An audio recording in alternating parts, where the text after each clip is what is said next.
चलिए आवाज आ रही है भाई।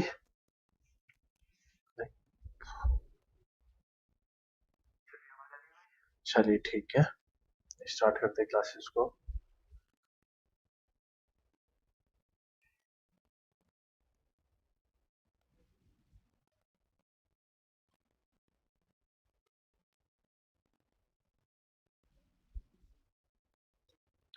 हाय everyone, welcome to Eduncle JEE की तैयारी। This side Rohit Kumar, your mechanical faculty यार। आज जो मैं आपको कराऊंगा यार वर्क के बारे में, जो प्रीवियस क्लासेस में मैंने बताया था आपको वर्क के बारे में कि भाई जो एड अंकल आपको बता रहा है कि भाई ये सब्जेक्ट पढ़ लीजिए क्योंकि अपकमिंग एग्जाम आ रहा है, लाइक डीडीए भी आ रहा है। May be in the month of October November DDA भी पॉसिबल है जहां तक लग रहा है।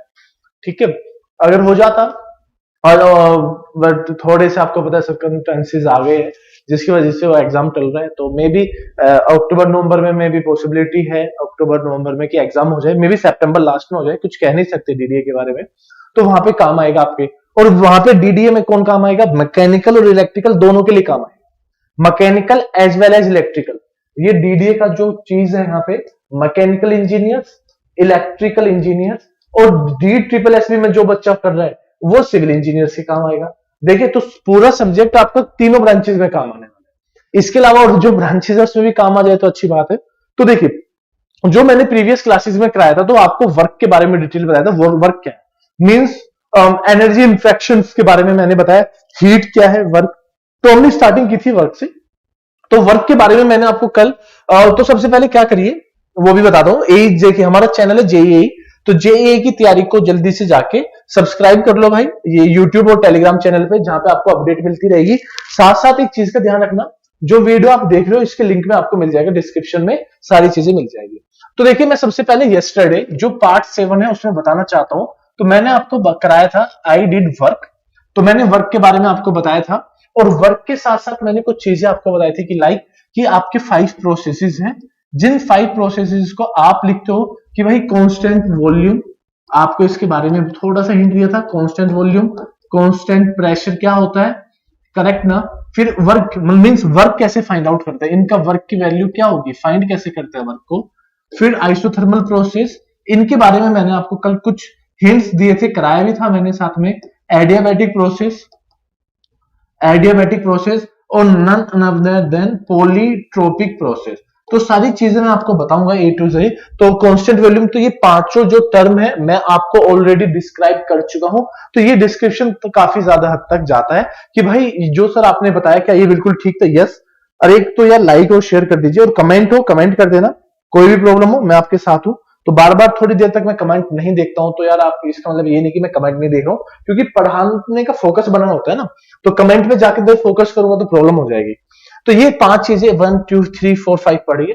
तो आप थोड़ा आगे बढ़ते हैं, आज मैं कुछ क्वेश्चंस कराऊंगा, सेशंस के बारे में भी बात करेंगे। तो बात करते हैं रिप्रेजेंटेशन। टुडे क्लास का आज मैं बात करता हूं representation of various processes, various processes on PV diagram. कौन से डायग्राम पे भाई? पीवी डायग्राम के बारे में बात कर रहे हैं। पीवी डायग्राम पे कैसे फोकस करेंगे।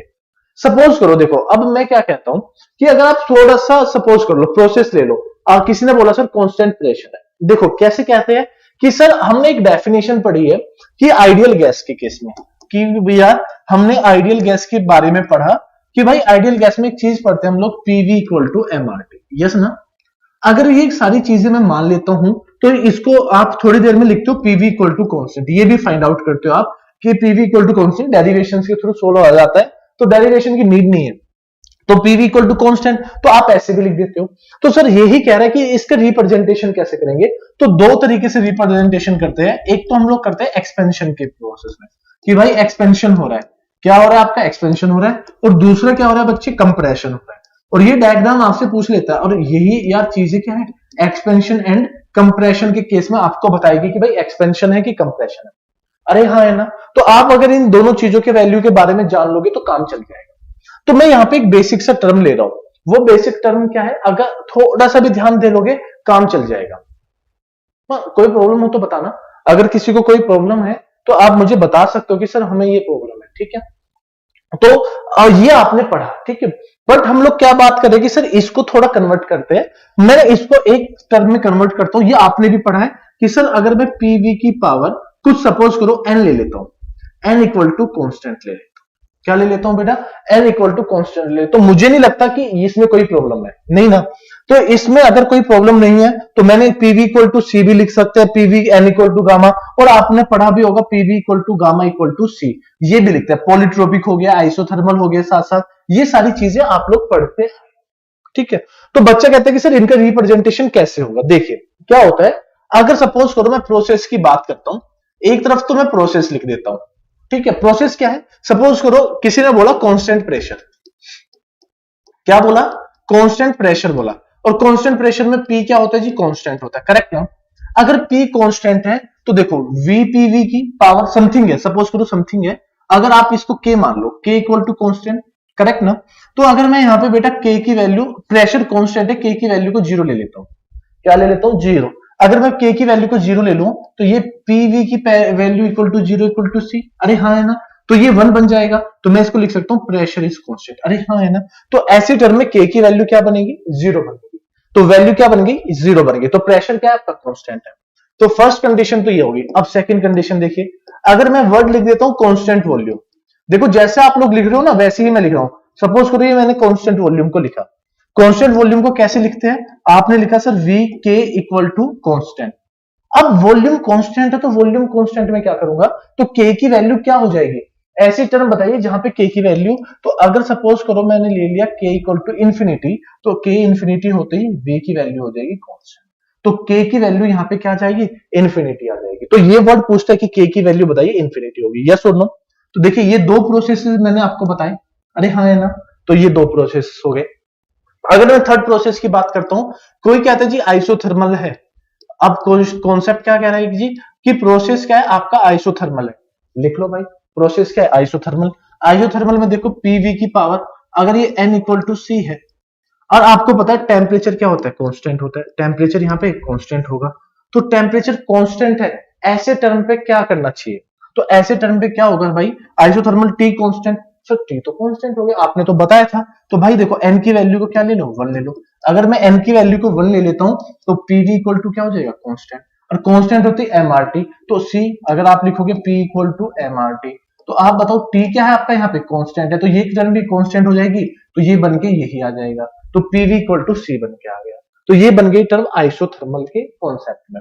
फिर तीसरी चौथी चीज सर, अगर आप लोग बात करते हो एडियाबैटिक, तो सर एडियाबैटिक में, एडियाबैटिक तो अगर आप एडियाबैटिक कर रहे हो तो आपको पता है पीवी की power equal to gamma equal to constant, तो दैट्स मीन के की वैल्यू किसके इक्वल होगी? गामा।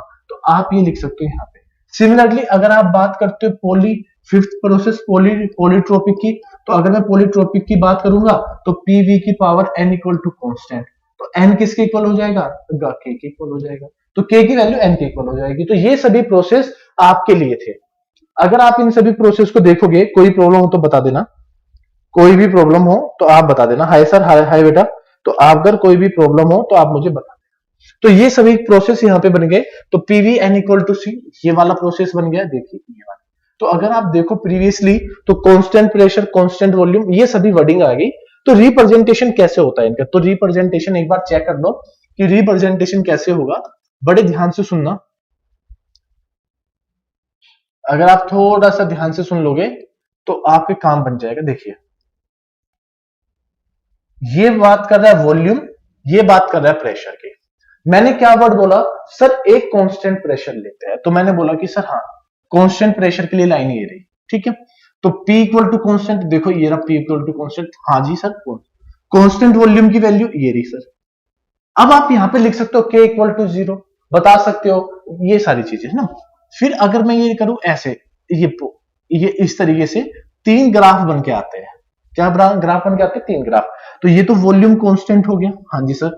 तो यहाँ पे अगर मैं बात करूं K, तो पीवी इक्वल टू के इक्वल टू जीरो था, यहाँ पे K इक्वल टू इंफिनिटी था बच्चे, यहाँ पे K की वैल्यू इक्वल टू वन थी, K की वैल्यू आपकी गामा, ये N, ये K की वैल्यू किसके? N, और ये लास्ट में K इक्वल टू गामा, ये बन के आ गई। तो अगर ये K इक्वल टू वन है तो आइसोथर्मल, ये पॉलीट्रोपिक, ये गामा। और मैंने कल की क्लास में आपको बताया भी था कि भाई जो n की वैल्यू होती है वो इसके बीच में रहती है ना। ये एक प्रैक्टिकली पॉसिबल है, ये यहाँ पे रहती है, ठीक है। तो ये प्रोसेस किसका हो गया, तो आप लिखोगे सर ये प्रोसेस हो गया एक्सपेंशन का। ये प्रोसेस किसका हो गया जी, एक्सपेंशन, एक्सपेंशन प्रोसेस हो गया। तो एक्सपेंशन को कैसे शो कर रहे हो आप, इस तरीके से एरो देखो, अगर डायग्राम में इस तरफ आओगे तो कंप्रेशन, इस तरफ जाओगे तो कंप्रेशन, अगर इस तरफ फ्लो करोगे देखो जीरो से इस तरफ करोगे तो एक्सपेंशन हो जाएगा। तो ये देखो एरो के साइन आपको क्या दिखा रहे हैं यहाँ पे, एक्सपेंशन को शो कर रहे हैं। सिमिलरली अगर आपसे कभी भी बात करें सर कंप्रेशन बताइए, अगर किसी ने पूछा सर कंप्रेशन बताओ, तो आप क्या करोगे, ये ड्रॉ करोगे ऐसे, तो दिस वन इज पी, ये बन जाएगा पी और ये बन जाएगा वॉल्यूम। तो अगर आप बात करो सर देखिए, अगर आप बात कर रहे हो तो देखिए यहाँ पे इस तरीके से एक प्रोसेस ही हो जाएगा, एक प्रोसेस ही हो जाएगा ऐसे, और एक प्रोसेस ही हो जाएगा। तो अगर आप यहां देखोगे तो उल्टा हो गया ना, तो ये इधर से चलो इधर से चलो, तो इधर से देखो इस तरफ से चलो ना, ये यहाँ पे देखो इस तरीके से ऊपर की तरफ जा रहा है, तो ये कंप्रेशन का साइन शो कर रहा है कि कंप्रेस हो रहा है, ये कंप्रेसर रखा तो कंप्रेशन हो रहा है। तो अगर आपसे कभी कोई ये पूछे लगे तो ये क्या होगा, तो याद रखना ये हो जाएगा आइसोथर्मल, इधर वाला ये आइसोथर्मल हो जाएगा, ये एडियाबैटिक हो जाएगा। और एडियाबैटिक होते ही क्या हो जाएगा, एन की जो के की वैल्यू है वो गामा, और के की वैल्यू एन, और के की वैल्यू 1। तो आइसोथर्मल प्रोसेस बन के आ गया, और ये बीच वाला पॉलीट्रोपिक हो ही गया।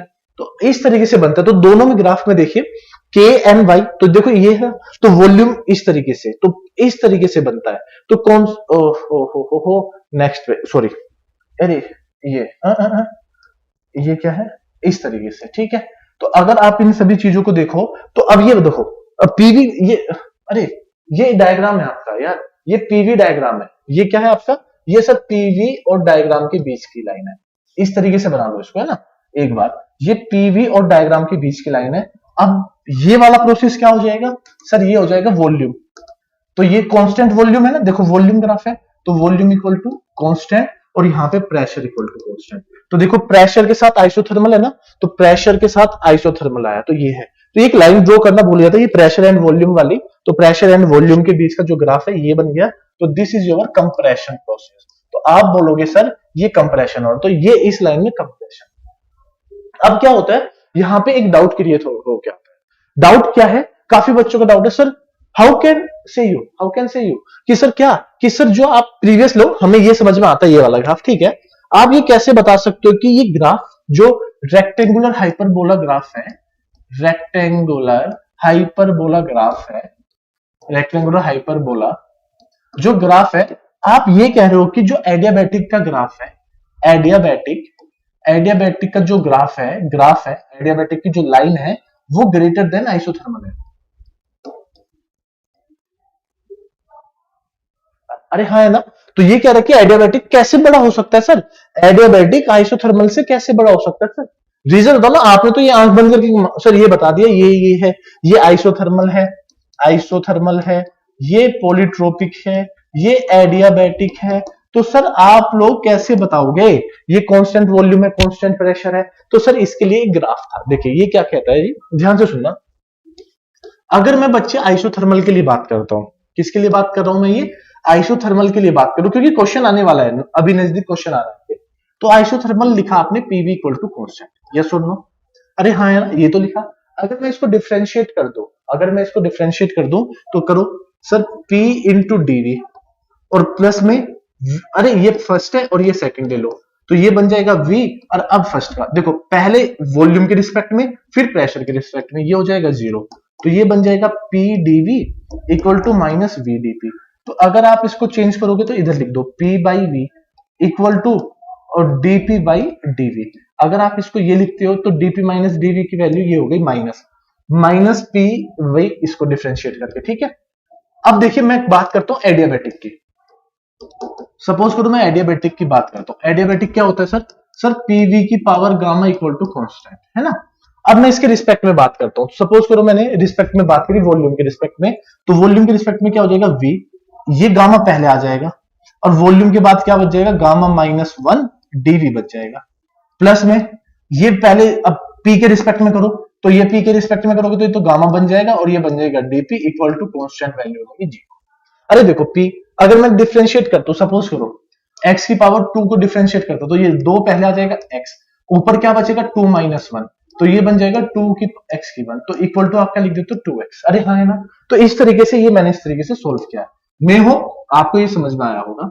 तो अगर मैं ये सोल्व करूं सर, देखो अगर मैं इसको सोल्व करूं तो मैं इसको कैसे लिख सकता हूं सर, पी वी, अब देखना p मल्टीप्लाई बाई गामा, ठीक है, इनटू मैं इसको ऐसे लिख सकता हूं v की पावर गामा अपॉन में v की पावर 1, ऐसे लिख सकता हूं। सुनो ध्यान से, मैंने क्या लिखा, गामा v, मैंने इसको ऐसे लिखा, सपोज करो जो v है गामा माइनस 1 को मैंने ब्रेक क्या किया, v की पावर गामा अपॉन में v। अब क्योंकि ये v नीचे लिखा ऊपर जाएगा तो ये v की पावर गामा माइनस 1 ही बनेगा, ऐसे बन जाएगा, करेक्ट है। प्लस इधर ये माइनस में चला जाएगा, माइनस v की पावर गामा और ये बन जाएगा dv। तो अगर आप देख रहे होंगे बच्चे तो ये गामा से गामा कैंसिल आउट, v की ये कैंसिल आउट हो गया, हाँ जी सर।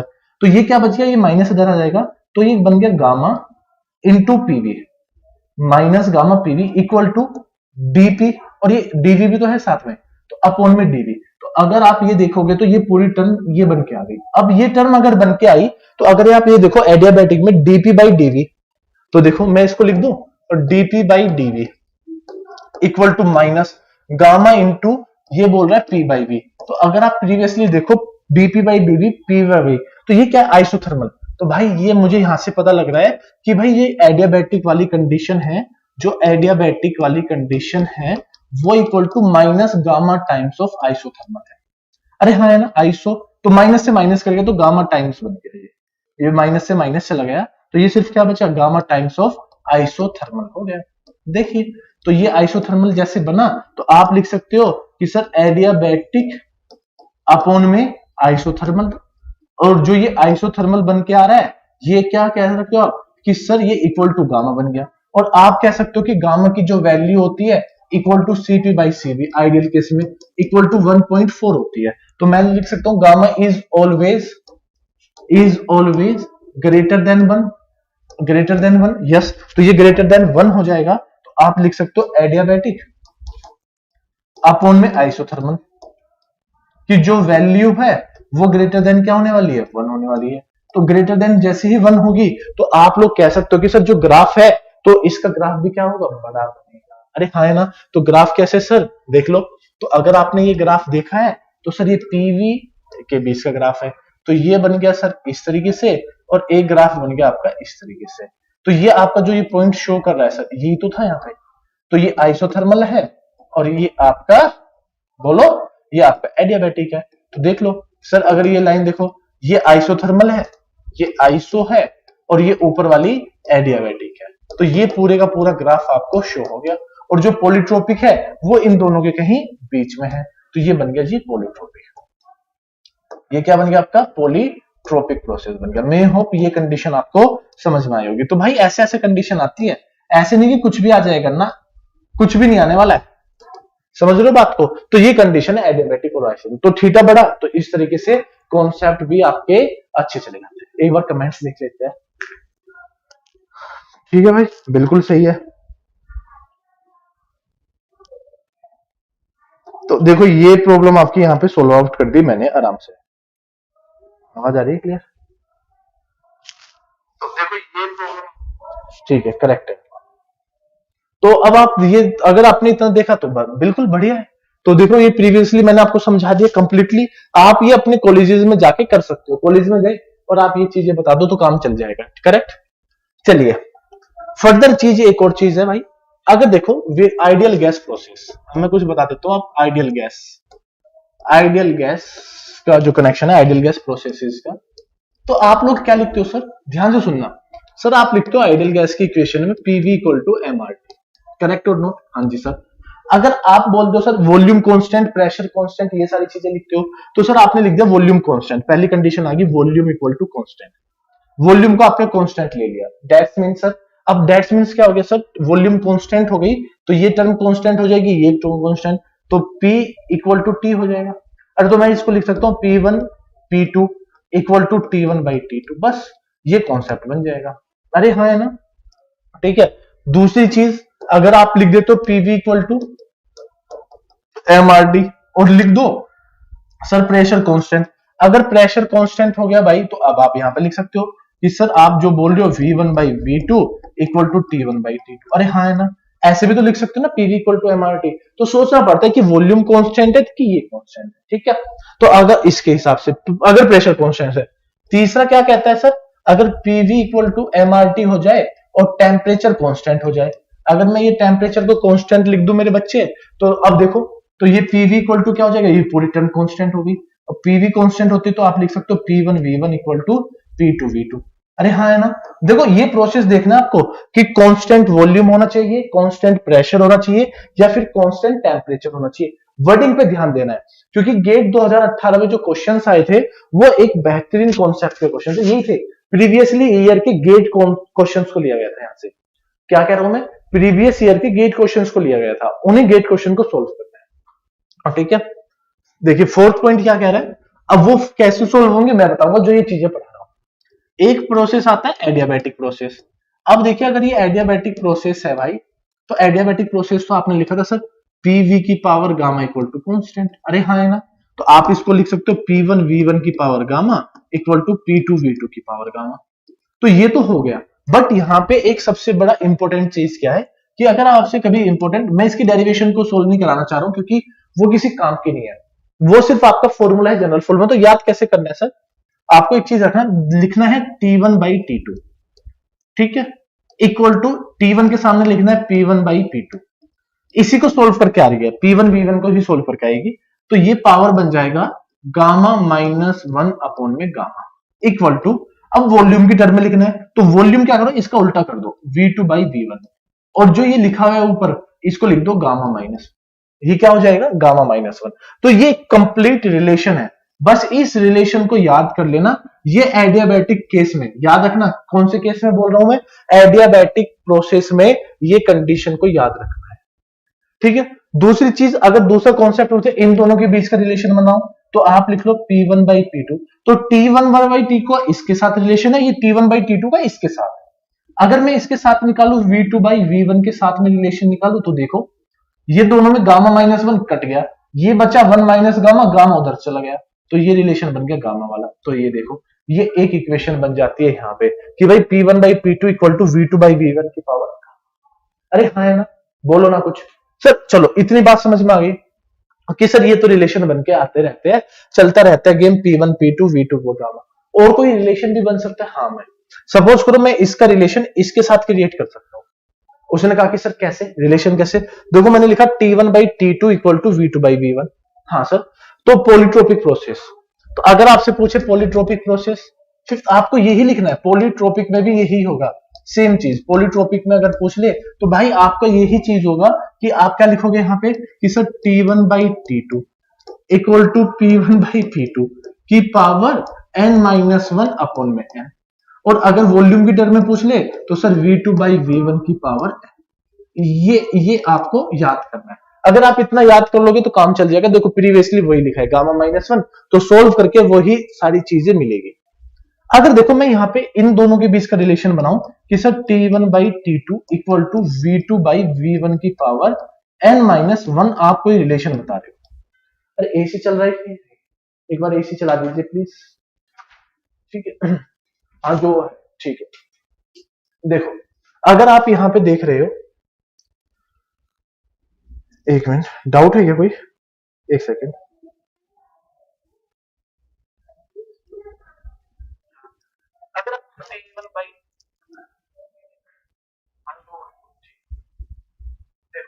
अगर आप यहाँ पे बिल्कुल साउंड क्लियर है, तो ये देखिए ये यहाँ पे, अरे ये यहाँ पे देखो ये n-1 है, हाँ जी सर ये n-1 है।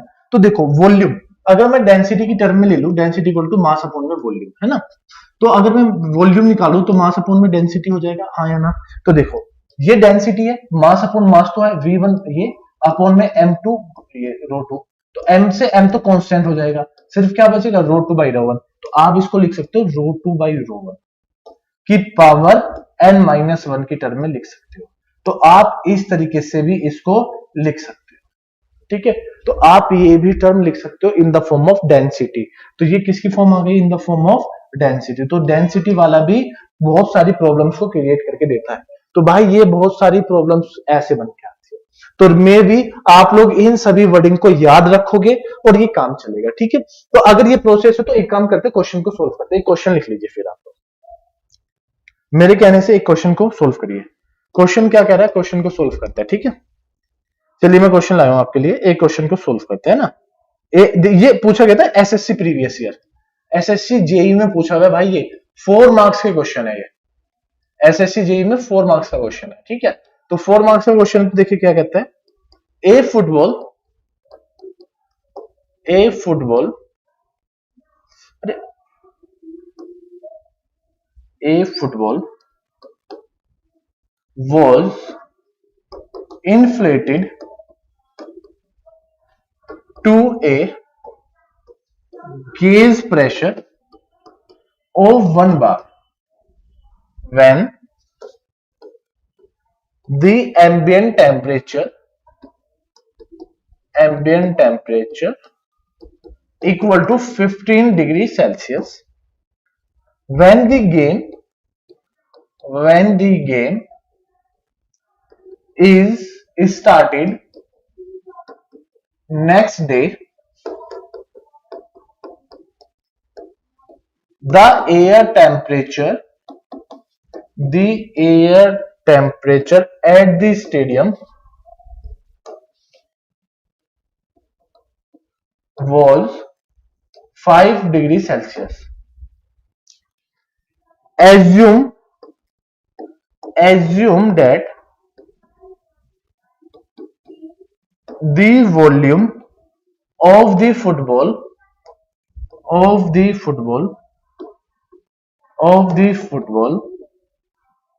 remains constant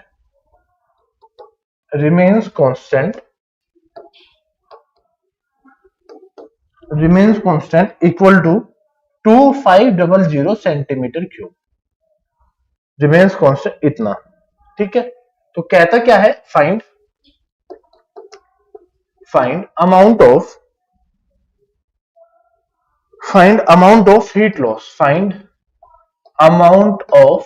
heat loss by the air in the football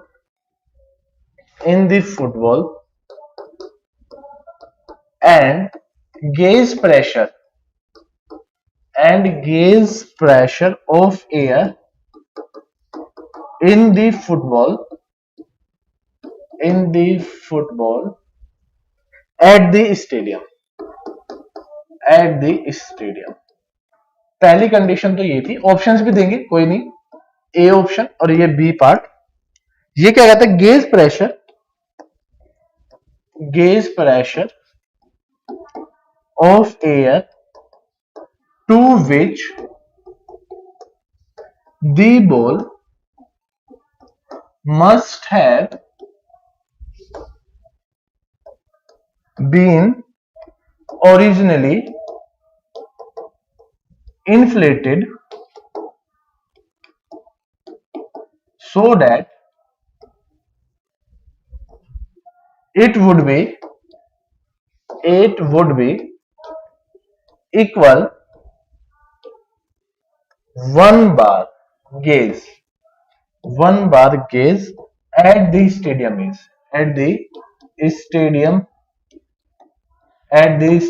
is ये क्वेश्चन कह रहा है। ये दो पार्ट है, amount of heat loss by the air in the football and gauge pressure of the, इतना ये पूछ रहा है। अमाउंट ऑफ हीट लॉस, दो कॉन्सेप्ट है, amount of the heat loss, एक तो ये कह रहा है कि amount of the heat loss, दूसरा कह रहा है कि gauge pressure of the air. Second, gauge pressure of the air to which the football must have been originally inflated so that it would be equal 1 bar gauge at the stadium is। ये concept की बात कर रहा है बेटा। अब इस concept के आधार पे क्वेश्चंस को सोल्व करिए जल्दी से। चलो, अब ये मैंने हिंट दे दिया इतना, अब इस हिंट के हिसाब से आपको सोल्व करना है कॉन्सेप्ट को। चलो, अब ये क्या कह रहा है क्या नहीं भाई, ये आप जानो, मैं नहीं, ठीक है, करेक्ट ना। मुझे नहीं पता यार आप कैसे निकालोगे आप लोग, ठीक है। ये वर्ड बोला इसने, ठीक है, आप लोग कर सकते हो बेटा। पहले तो मास निकालना जरूरी है, हाँ बच्चा कह रहा है कि मास निकाल लेंगे, ठीक है। मास के बाद कुछ और कर सकते हैं, ठीक है, कुछ भी कर लो, आंसर तो लाना ही है, ठीक है।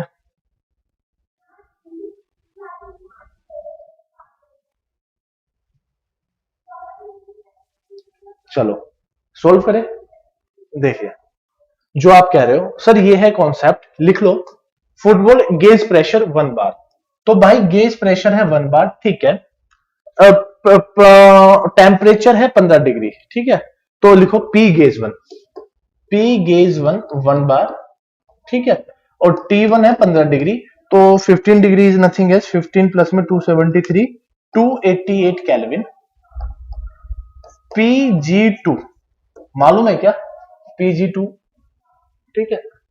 Next the air temperature at the stadium was, इतना वॉल्यूम कांस्टेंट है। नेक्स्ट क्या कह रहा है कि the gauge pressure of the air in the football at the stadium P2 was, और Tg2 क्या कह रहा है कि अगले दिन आए 5 डिग्री हो गया, तो 273 प्लस में 5, तो 278 हो गया बेटा ये, ठीक है। तो T1 और T2 निकल के आ गया, ठीक है। अब ये अगर आप चाहिए तो इसको P एब्सोल्यूट में लिख लो पहले। तो P एब्सोल्यूट क्या होगा सर, P एटमॉस्फेयर और प्लस में P गेज। तो अगर आप इसको ऐड करोगे तो ये बार में है तो 1.01325 प्लस में 1, दैट इज नथिंग एज 2.01325 बार, ये बन जाएगा आपका, ठीक है।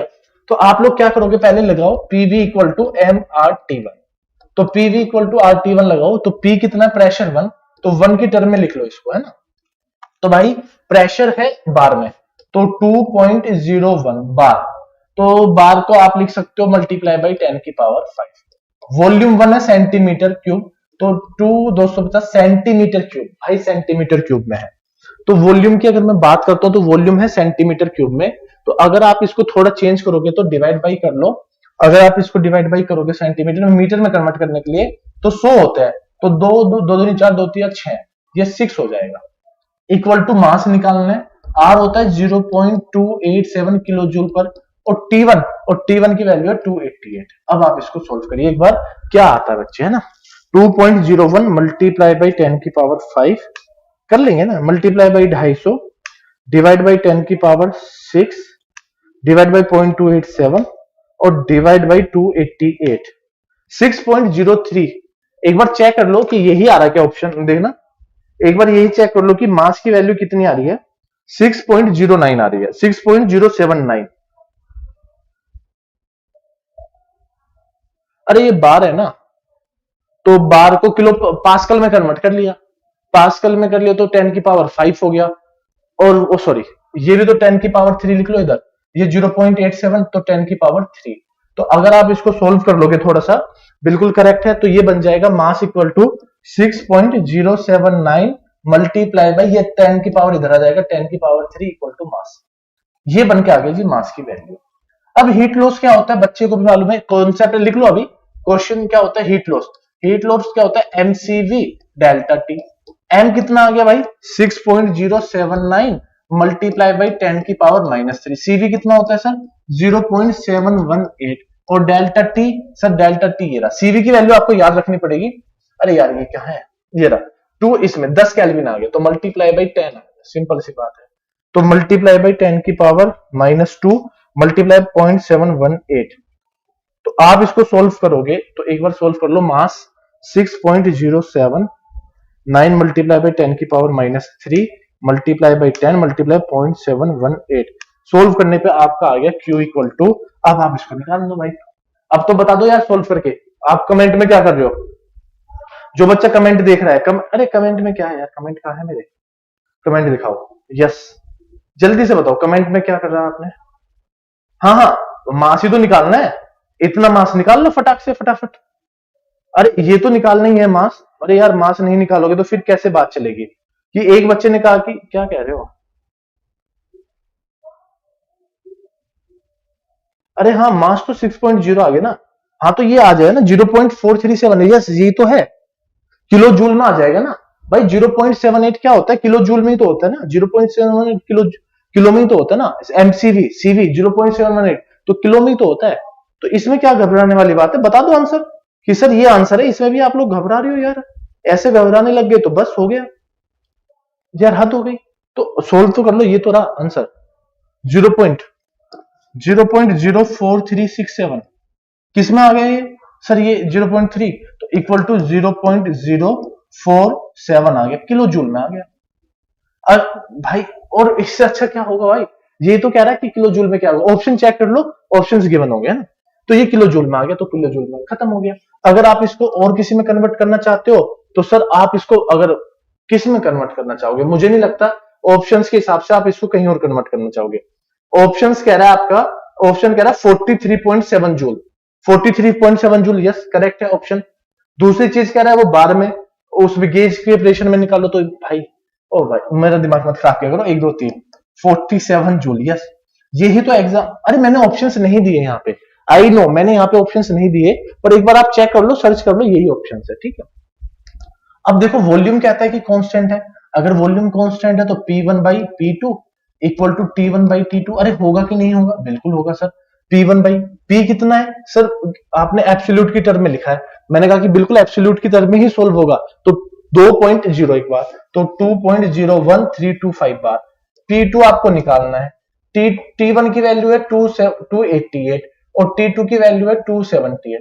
अब यहां से P2 निकालना है, तो P2 निकाल लो बेटा, 2.01325, 2.01325 मल्टीप्लाई बाई 278 डिवाइड बाई 288, तो P2 की जो वैल्यू है, P2 की वैल्यू आ गई 1.9433 बार आ गई, पर ये किसमें है, एब्सोल्यूट में। अगर आपको इसको गेज में निकालना है तो भाई गेज में कैसे निकालेंगे, तो P गेज क्या होता है, P एब्सोल्यूट और माइनस क्या कर देंगे, P एटमॉस्फेयर, तो P एब्सोल्यूट कितना है 1.9433 माइनस P ये कितना है 1.0 और 1325, तो सोल्व करोगे तो 0.93 ही बच गया, 93 बच गया, और ये किसमें आ गया, आंसर बार में आ गया, तो ये आपका आंसर आ गया। तो बेटा इसको सोल्व कर लो, यही आंसर है। अब 0.39 बार, तो गेज की टर्म में पूछा तो मैंने गेज की टर्म में आपको बता दिया। तो देखो यही तो कॉन्सेप्ट है प्रीवियसली जो पूछ रहा है, तो यही आपका, इसलिए सर आप तो कैलसीसी करें, हाँ भाई कैलसीसी तो करना पड़ा, नहीं तो भाई यहां पे तो प्रॉब्लम हो जाती ना। तो इस टाइप से ये पूरे का पूरा आपका कॉन्सेप्ट निकल गया। P1 MRT M निकाल लिया यहां से, फिर दूसरी चीज Q निकाला, हीट लॉस 47 जूल की हीट लॉस हो रही है, वॉल्यूम कांस्टेंट है, ऑलरेडी क्वेश्चन में गिवन है, तो P1 P2 का जो अभी रिलेशन बताया उससे किया, और ये P गेज में निकाल दिया। अब देखो दूसरा पार्ट क्या कहता है कि गेज GAUG गेज, ये क्या कह रहे हैं जी, gauge GAUG gauge pressure of air to which the ball must have been originally inflated so that it would be equal 1 bar gauge at the stadium is, at the stadium की बात कर रहा है। तो बताओ क्या निकालना है, तो सर अब यहां से भी जैसे आपने प्रेशर गेज 2 निकाला, तो यहां से भी प्रेशर 2 को गेज की फॉर्म में फाइंड आउट कर लो। तो बस अब क्या कह रहा है यहाँ पे एक बार बोल रहा है, वो एक बार का यूज किया जा रहा है, तो एक बार क्या हो जाएगा आपका यहाँ पे, एक बार का मतलब हो गया आपका यहाँ पे जो गेज प्रेशर है वो 1 बार है। सेम और सारी चीजें सेम थिंक ऐसी ही है, तो P2 आप यहां से निकाल लीजिए और फिर एटमॉस्फेरिक प्रेशर के हिसाब से इसको सोल्व कर लीजिए। बार की टर्म में आपको निकालना है, तो बेटा बार की टर्म में निकाल लीजिए, क्वेश्चन यही कह रहा है गेज प्रेशर, तो आप लिख लीजिए P गेज 1 की वैल्यू कितनी होगी, 1 बार। तो अब आप यहां से 1 बार के फॉर्म में एक बार निकाल लीजिए। पिछली बार कितने में निकाला था आपने, पिछली बार आपने इसको निकाला था जी, गेज प्रेशर कितना था फर्स्ट टाइम पे, सर 201.32 किलो पास्कल, आपके भी 102.32 किलो पास्कल है। अब वॉल्यूम कांस्टेंट तो सेम थिंग है आपकी, आप इससे फाइंड आउट कर लीजिए। तो अब आप इसको फाइंड आउट करोगे बेटा, थोड़ा सा चेंज आएगा, तो अब यहाँ पे 1 बार था, तो बस यही चीज आपको ध्यान में रखनी है। तो क्वेश्चन में देखो यहाँ पे 1 बार वही चीज है, तो सर यही तो कॉन्सेप्ट है एक तरीके से। तो अब फिर से आप इसको एक बार यूज करिए, निकल के आ जाएगा। अरे हाँ है ना, करो सोल्व जल्दी से। तो 0.93 बार, तो इसका आंसर आ गया 0.93 बार। ये सबको पता है कि ये तो सर हम लोग फाइंड आउट कर चुके हैं। अब दूसरा पार्ट निकालिए, इफ 1 बार, ये रहा P गेज 1 बार की टर्म में निकाल लीजिए एक बार, फटाफट निकालिए। हाँ हाँ बिल्कुल ठीक है, प्रॉब्लम ही कहां रही है, नेक्स्ट में प्रॉब्लम कहां रही है, इसमें ये तो है 102 बार की टर्म में, ये तो रहा बार की टर्म में 288 डिवाइड बाई ये P2, तो 278, ये सही तो है। P2 डिवाइड बाई, अगर मैं P2 यहां पे ले जाऊं तो ये यहां पे आ जाएगा ना, वॉल्यूम तो कांस्टेंट है ना, पिछले वाले में भी तो वॉल्यूम कांस्टेंट थी ना आपकी, हाँ तो सही तो है बेटा, P1 equal to P2 by T1 by T2, सही तो है। कर क्या रहे हो, मुझे तो पता नहीं लग रहा है आप क्या कहना चाह रहे हो। हाँ तो 1 बार है ना, तो सोल्व कर लो।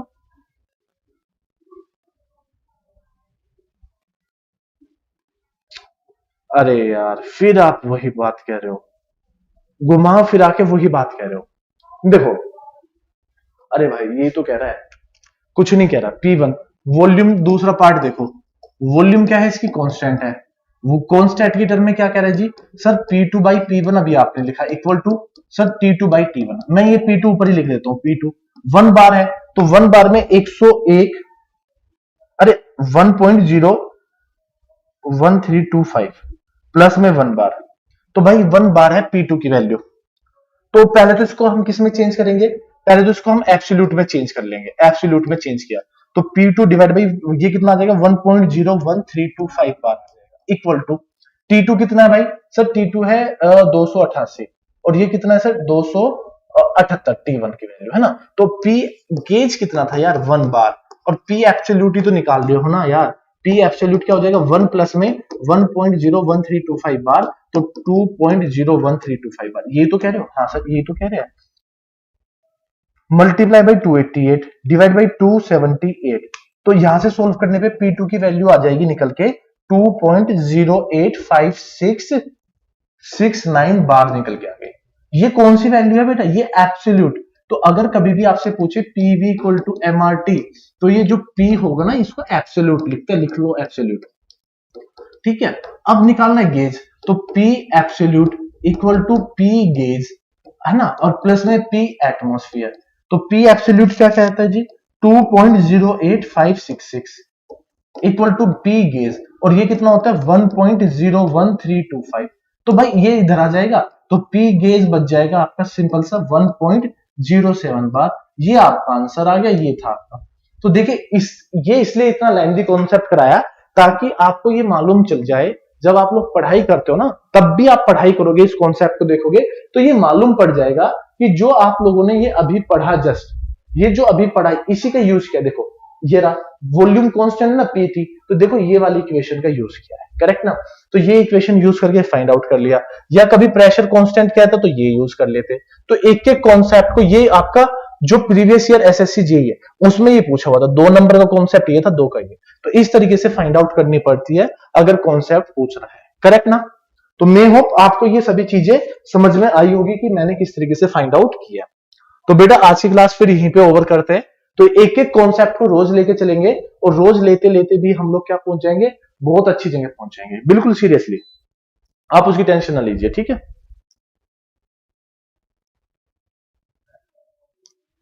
ठीक है भाई, तो देखो, तो आपको क्या करना है, इस वाले कॉन्टेक्स्ट पे जाके हमारी डिटेल्स है, यहाँ पे आप बात कर सकते हो। साथ साथ अगर आपको कोई भी प्रॉब्लम है तो यह गेट का चैनल है, गेट की तैयारी। अगर हम जेई के चैनल की बात करें जिसपे हम लोग पढ़ रहे हैं, तो जेई की तैयारी पे सारी चीजें देखने के लिए मिलेगी। तो टेलीग्राम और यूट्यूब दोनों पे जुड़ जाइए। अगर सरकारी नौकरी नॉन टेक्निकल की आप प्रिपरेशन कर रहे हो, मैं फिर बोल रहा हूँ नॉन टेक्निकल की आप प्रिपरेशन कर रहे हो, तो जाके जल्दी से जुड़ जाइए यहाँ पे सरकारी नौकरी की तैयारी। तो आप एक चीज का ध्यान रखना बेटा, जो मेरी क्लास है थर्मो की, याद रखना जो थर्मो की क्लास होती है वो होती है 3 PM। तो 3 PM पे मैं रोज आपको मिलता हूं। तो इससे अच्छा ये है कि आप एक काम करिए, हमारा टेलीग्राम ग्रुप ज्वाइन कर लीजिए, वहां पे आपको पूरी डिटेल मिल जाएगी। साथ में कहां मिलेगा, जो ये वीडियो आप देख रहे हो ना एड अंकल जेईई की तैयारी पे, इसी वीडियो के डिस्क्रिप्शन बॉक्स में आपको सारी चीजें मिल जाएगी, A to Z सब कुछ मिल जाएगा। जाके आपको लिंक को जाके शेयर करना है। तो मैं हूं बेटा जो आपको वर्क का एक ही आइडियल गेस्ट कॉन्सेप्ट या रिप्रेजेंटेशन, जो आप आज आपको सारी चीजें बताई है, ये सारी चीजें आपको समझ में आ गई। तो आज की क्लास बेटा मैं यहीं पे ओवर करता हूं। मैं होप आपको जो ये अच्छे अच्छे कॉन्सेप्ट मैं बता रहा हूं विद न्यूमेरिकल्स चल रहे हैं, तो ये आपके काम आ जाएंगे। आप कहोगे वो एमसीक्यू भी लाऊंगा ना, इससे क्या होता है ना, जो हमने किया ये जो डेरिवेशन के थ्रू किया, इससे हमारे कॉन्सेप्ट बिल्कुल बिल्डअप हो जाते हैं। तो करने में हमें ये होता है कि बड़ा इजी हो जाता है, छोटे छोटे क्वेश्चन तो फिर हम हवा में उड़ा देंगे, ठीक है। तो आज की क्लास यहीं पे ओवर करते हैं। थैंक यू सो मच, पढ़ते रहिए बढ़ते रहिए एड अंकल एई जेईई।